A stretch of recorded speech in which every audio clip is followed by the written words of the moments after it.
Mabenyan betira na ne kwa yara sare ya musara musara. Mabenyan katira kweke kwa yara sare ya musara musara. Mabenyan betira na ne kwa yara sare oh musara musara. Mabenyan katira kweke kwa yara sare ya musara musara. Musara musara musara musara. Musara musara musara musara musara musara.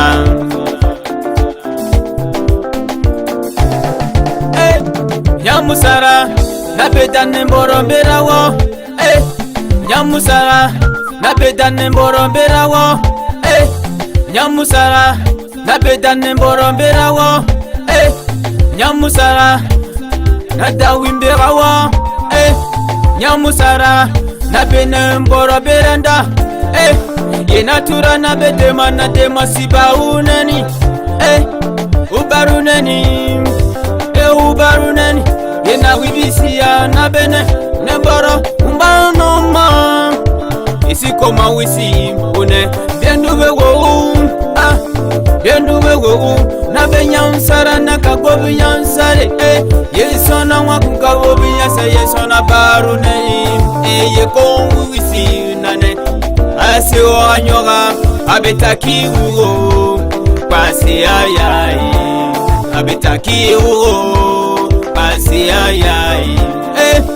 yena susi wisawa yena godema yena susi wisawa yena nembora godema sikeke bali o mo barunani ube keke bali mo barunani yena wibisia nane umbanu mo makabarunani yesi koma wisi une ambia duwe woru anwaro nemboro keke pa kosa yeso mboro keke pa kosa yeso na baruneni ye kon wisi nane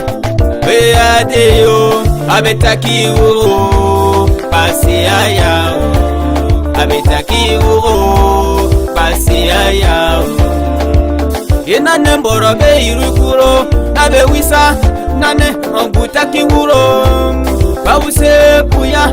mbakona nakabe wisa mesun oya ibe nomo nabe sonwa nane businyo kute kute budalogo toro diro bantura dedemi boko wao gabaki budi nane siba kufewa gabaki buse busina nane siba kufewa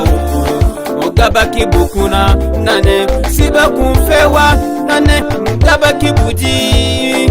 siba kumfewa nane gabaki buse busina nane siba kumfewa nina gabaki buyani siba kumfewa si yabuyera gusuno mbado kayera kumpe asiara yabuyera gusuno mbado kayera kumpe asiara idisu gusuno ko bama ide suma na besomo bekuro sanu sanu ide sube kusuno kobama suma o sube kusuno kobama yesona na besomo bekuro ibetaki wuro oya itaki wuro mwangu na benye kusuno bekuwa mwengwara abesi ataki wura taki ataki wuro pase ayao oya changement de fréquence ibetaki wuro oya ibetaki wuro ibetaki wuro wanjema ibetaki wuro ibetaki ibetaki wuro ibetaki wuro oya baikonu tora oya ibetaki wuro oya baikonu tora oya ibetaki wuro taki